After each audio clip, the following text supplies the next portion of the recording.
Уладзімір Дубоўка, голас партызана. Чытаю. Вучаніца 7 класа Глузкай санаторнай школы-інтэрнат Дзянісава Ірына. Зарос курган густой травой.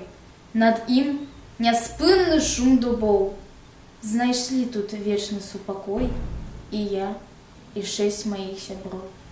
Кароткі мелі мы загад стаяць, каб вораг не прайшоў. Не адступілі мы назад, ні я, ні 6 маіх сяброў.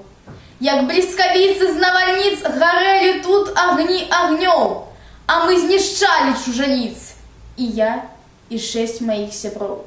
Наш партызанскі ўвесь атрад дакончыць ворага прыйшоў. Не сталі толькі з імі ўрад, ні я, ні 6 маіх сяброў. Хоць мы ляжалі да лавах, хоць не маглі бы стаць зноў, сціскалі зброю мы ў руках, і я, і 6 маіх сяброў. Са зброяй гэтай баявой нас пахавалі ля дубоў. Знайшлі тут вечны супакой, і я, і 6 маіх сяброў. Калі айчына клікне вас, не дайце ворагу шляхоў, як не давалі мы ў той час, і я, і 6 маіх сяброў.